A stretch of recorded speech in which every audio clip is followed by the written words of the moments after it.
natural edge ones. And I got 20, I'll have 21 primary bowls. I don't know how many of them will have core bowls.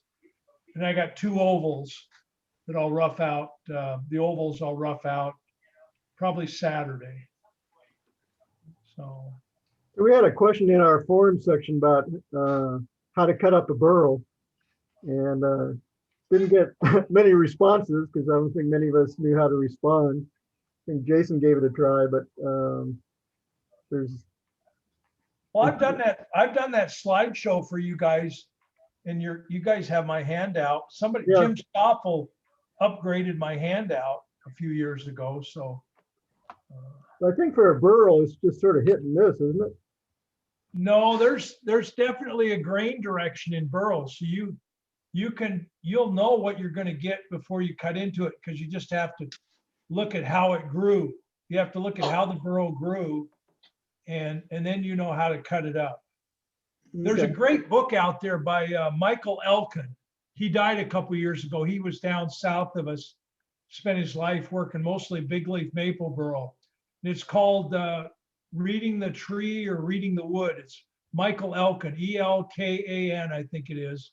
Great book on how to look at the outside of the tree and then know what grew inside, so you know how to cut it up. But it's a really good book by Michael Elkin. I think it's Reading the Tree. It could be Reading the Wood, but it's a really good book. It's not a very big book, but it's a good book about looking at the outside of the tree and deciding how it grew. And that's a good place to start. The other one that I sent, somebody asked about, is Michael O'Donnell's book on turning green wood. And that's another good book on how to cut up a tree and stuff. And that's Michael O'Donnell from, I think, Ireland. I think he's Irish. And that's Green Turning Wood or Turning Green Wood. I can't remember the exact title.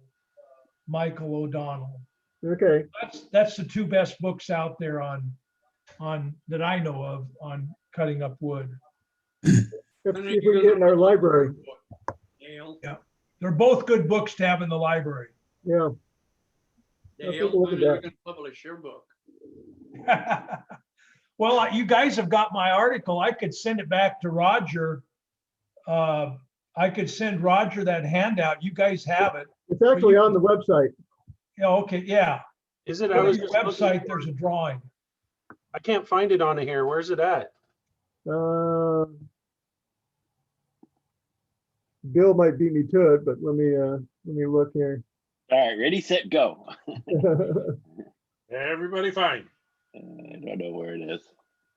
Is it just the bowl patterns? Yeah, it's the bowl Yeah. patterns. Oh, okay. Yeah. No, I do a slideshow showing the bowls, and then I show where that bowl came out of the tree with straight grain, crotch, burl, and then so I can show you the different patterns depending how you cut it up. Yeah, so it's under members, event documents and class handouts.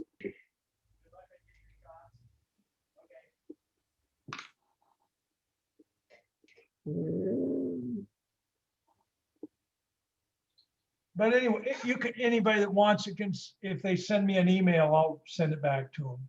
If they can't Yeah, find it. it's called Dale Larson Bowl Patterns 3.pdf.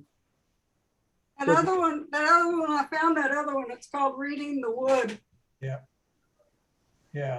and it's $7.37 on Amazon. Oh, wow. It's a good book. It's worth having. Yep. Elkin did beautiful cabinets.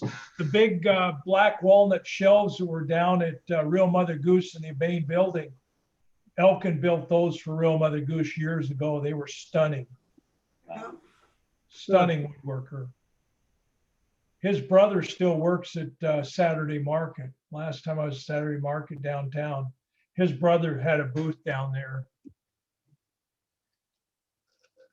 I used to love Real Mother Goose, but they're apparently no longer. They closed down about the second week of January. They've known for a couple of years, the airport told them that they were going to remodel that part of the airport. So Powell's, Maiden, Oregon, Pendleton, Real Mother Goose, all are getting kicked out so they can remodel that part of the airport. And the Real Mother Goose is going to try online, see if that works. But they're done with the physical galleries. That's a shame. Yeah, it's a real loss. There's no other galleries in Portland. So They used to 20 have downtown. downtown was the main one. And that was a city-owned building. And that building had to be remodeled 3 years ago, and they got kicked out of that. So the city remodeled that building. So that's the way life is. I mean, they were in it for 44 years, their business. Started out as a hippie commune back in the 60s, I think it was, or maybe early 70s. Bunch of hippies got together, and then it developed into a really nice gallery. Yeah, well, we've all been down that hippie road. At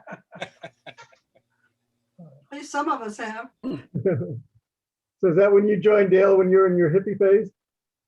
No, I got into Real Mother Goose in '95. It's been 26 years. They sold over 1,200 bowls of mine. Holy cow. Yeah.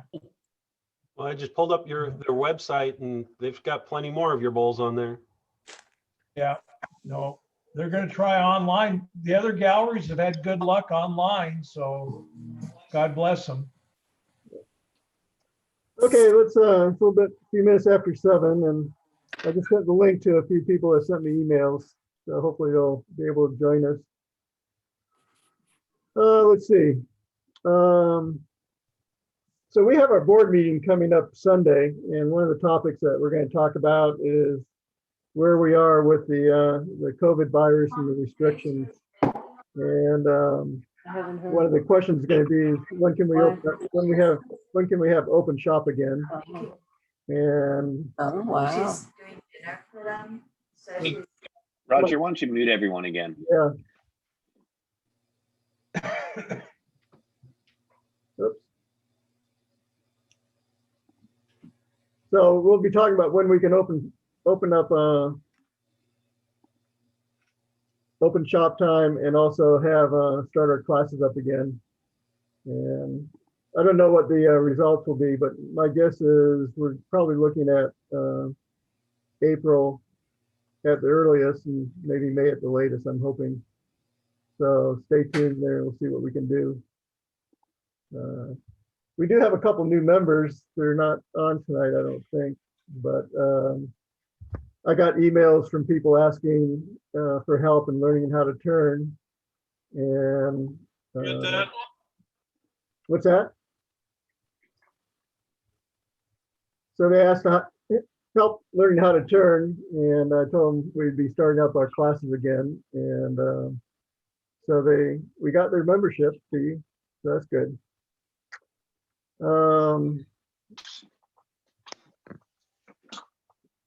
So apparently everyone picked up their stuff at Open Shop. Is that right? John? Oh, you're muted. What's that? Just checking with John to make sure everyone picked up everything from their store orders. Okay, yeah. Yeah, they did. Good. So my guess is we'll probably do this open up the shop open up the store every couple months. So this being so maybe end of April will be the next store or ordering period. John, you want to give a little AAW update? Yes. Am I unmuted? Yes. So obviously we canceled the live symposium and switched to a virtual symposium, and better than last year. We're going to have multiple tracks, and that's the plan. And to enable you to have more functionality in watching the live virtual symposium. That's still being planned. for July. And then on the 20th of this month, we're going to have Mauricio Kolinek doing a hollow form in Spanish. And that's through the Turners Without Borders program. And then also for the Master Series, Liam O'Neill is going to be on the 27th. And those IRDs are cheap. They're a very low cost for what you get. You get to watch a very good demonstrator for like $10, $20. So definitely keep an eye on the Master Series because it is a good bang for your buck. Yeah, I watched the John Beaver one last week on Wave Bowls. and Yeah, He did a fantastic job there. he did. And what did that cost you? I think $10. $10. Yeah. So it's a high quality product for not a lot of money. Yep. And then you can also watch it for the next, I think it's normally a week, sometimes 2 weeks. So if you can't watch it live when he's actually doing it, then you do have the opportunity to go back and watch it during the week at your leisure. Yep. So definitely something to keep in mind. So do you remember where the next annual symposium is going to be? Chattanooga. Chattanooga? Yeah, the live one? Yeah, the real one. Yeah. Yeah, Chattanooga. Okay. And we're hoping that all of this is behind us. That's for sure. And I mean, it was a tough call. Cancel or not cancel. Which is why we waited. But I think it was the right call. I think so this time.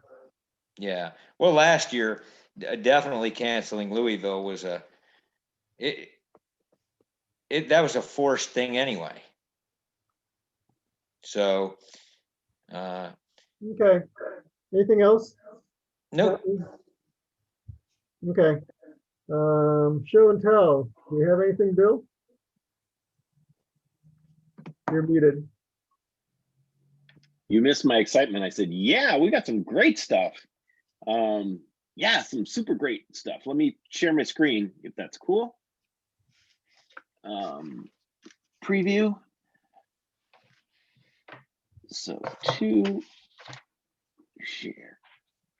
Oh, wow. Yeah.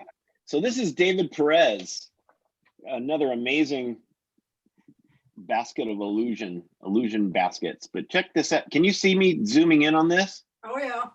Yeah. Isn't that cool? That is really cool.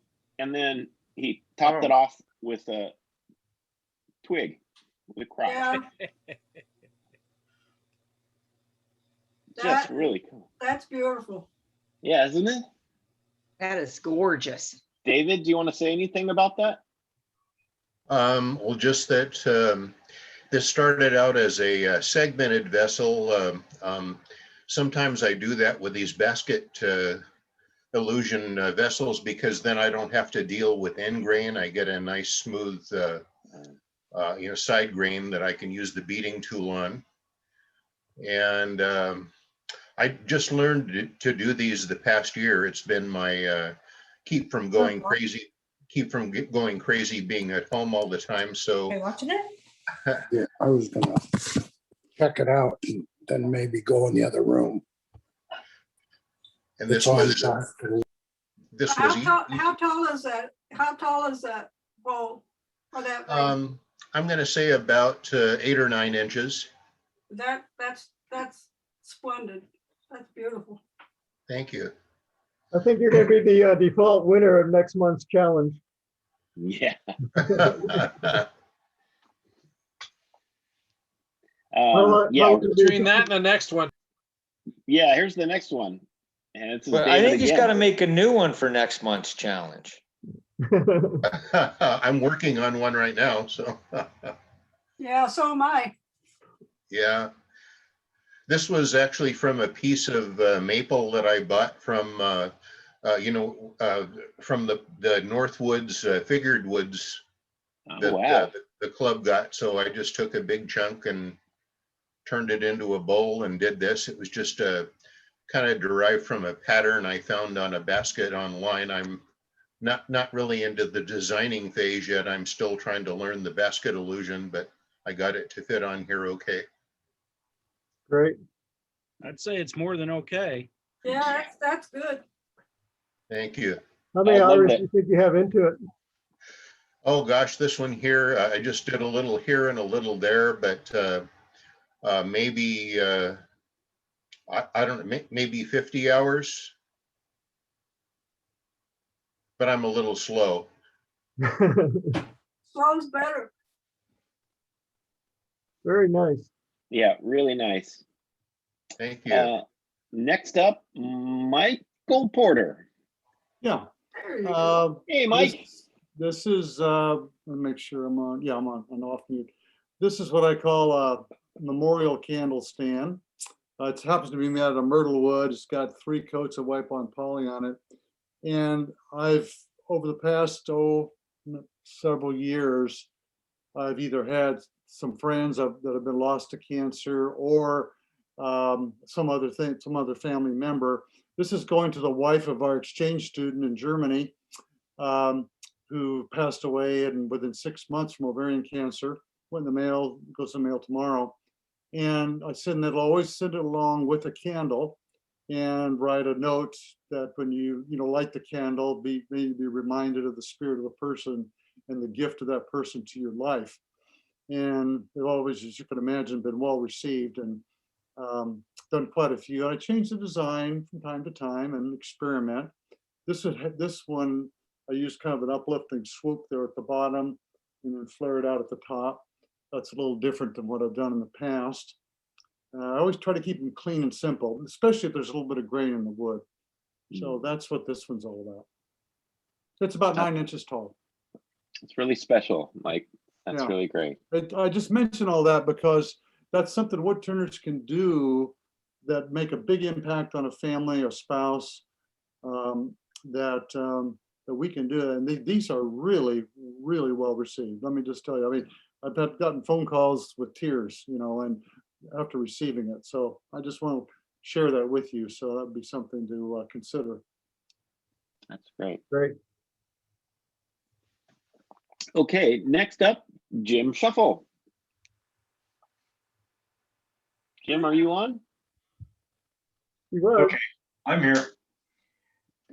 Yeah, I made a pair of these natural edge bowls out of cherry, and they both came out of the same log. It was about 5.5 diameter, about 5.5 inches long, and there's a picture of it, and you see the split in it. So, because it sat around my shop too long with nothing on it, so fortunately, the split was pretty much straight up and down. So I just cut it in 2 halves and then made 1 bowl out of each half. And I like how you did this. That's the way they came out of that log. So the smaller one is on the left. It's about 3¼ diameter by 2.2 high. And the larger one on the right is about 3.7 diameter by 2.3 high. And they're both 0.4 to 0.5 inches thick. So I left them sort of thick because that's what I think looks right with the natural edge bowl. It looks like you had to glue the bark on. Is that true? They're finished with wipe-on poly. What was that, Roger? It looked like you had to glue the bark back on. Well, no, actually, the bark was really loose, so I peeled it off actually before I even started doing anything. So that's a cambium layer. Oh, okay. I stabilized that with CA glue because had a lot of damage from critters. Great. Okay. Next up, John Fawcett, another amazing piece. Yeah. John on? Johnny. Beautiful. There. You might be muted.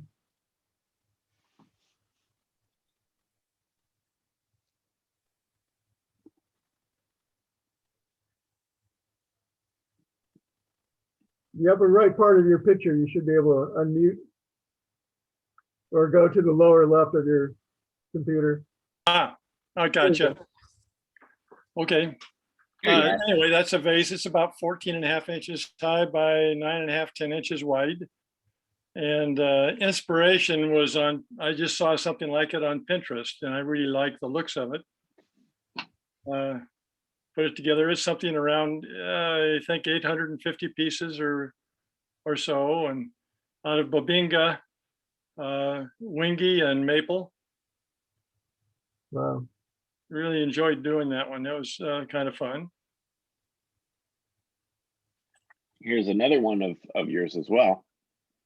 Oh yeah, that's a daughter-in-law requested something that she could put her fruit in. So I made this star pattern. It's about 10 inches across, I think, and about 3 inches deep. Used oak and wingy and maple. So is that star an inlay? Actually, it goes all the way through.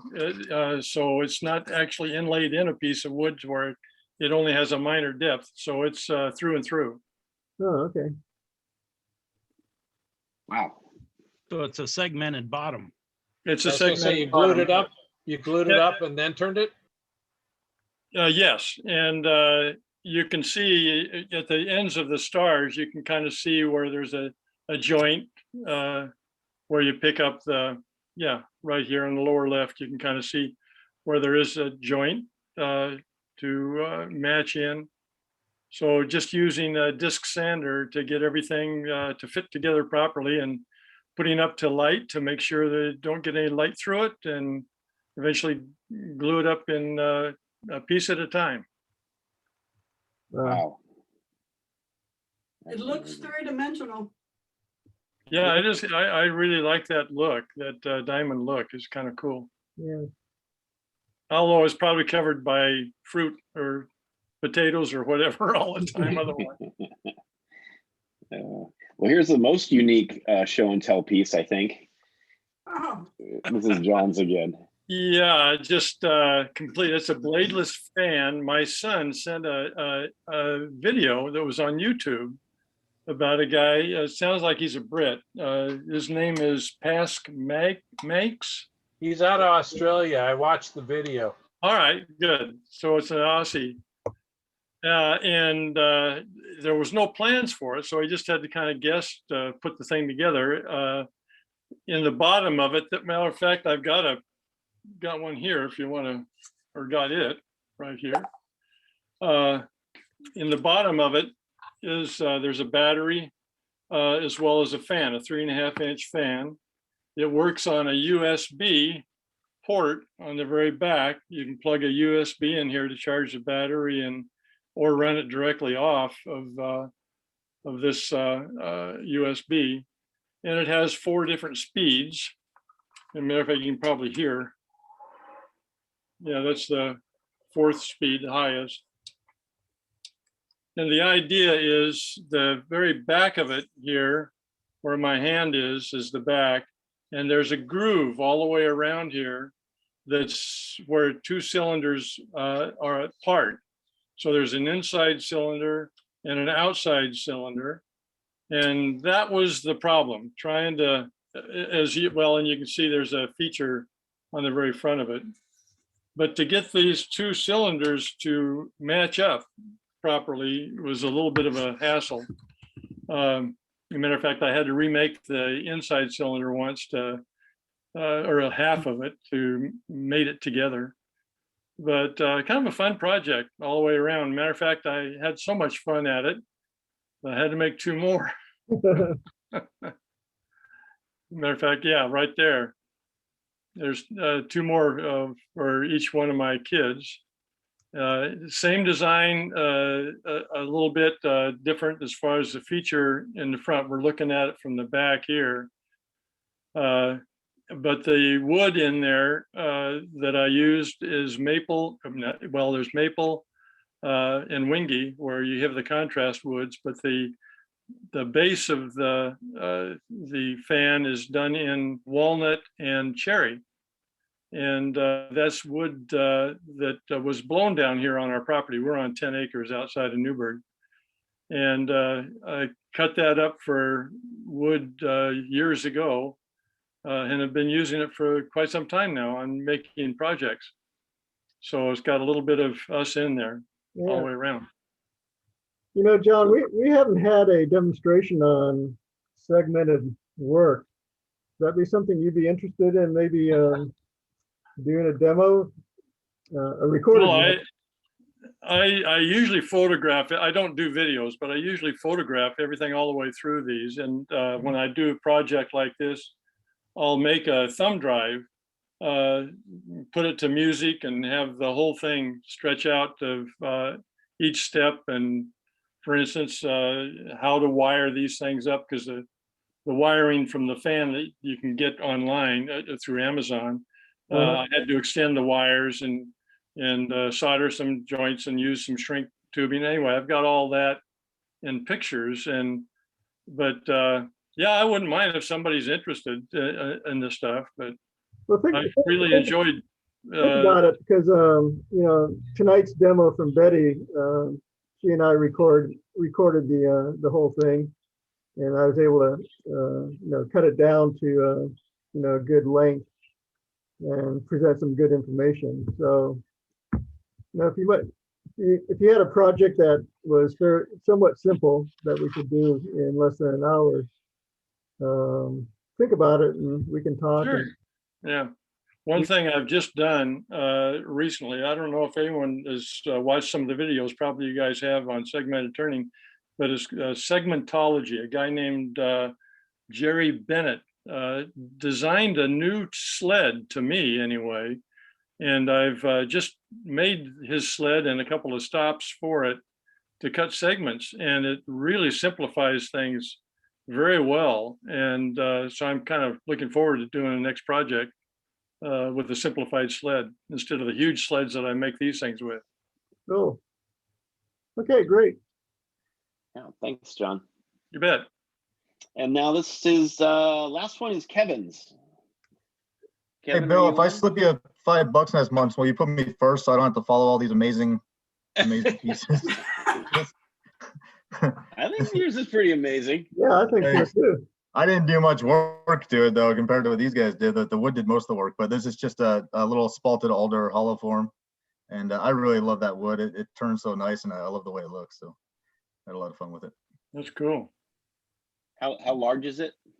It's maybe 4.5, 5 inches tall. Okay. Diameter's about 2.5 maybe. Nice. Good. Thanks. Very nice. That is it for show and tell. Bill, did you get that one I sent you today? This is Tyler. Shit, Tyler. Oh, excuse me. I'm Tyler. I'm sorry. I thought I did. Did I not put that in? Did we have a for monthly challenge? What So was when no one did the Michael, I don't know what you call those things, but it was a pretty impressive piece he made for us. Yeah, I couldn't even. That thing's going to take a 6-month challenge to make. Yeah. Yeah.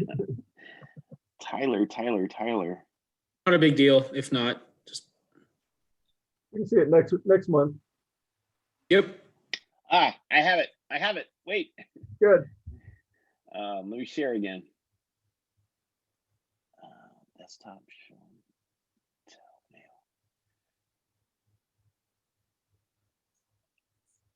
There we go. Oh, pretty. Yeah. Just a big, deep burl that I got from Milwaukee Hardwoods a while ago. And I filled the voids on the inside, but then I kept a big that bark inclusion unfilled on the outside.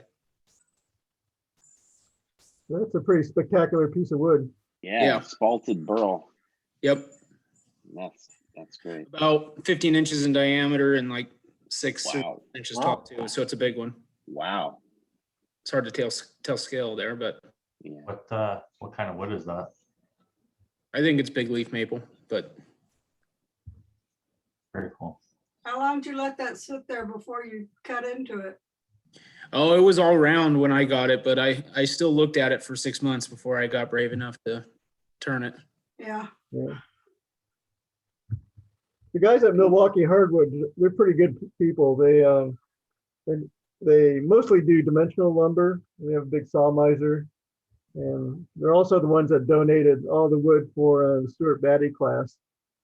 They donate all that to the club.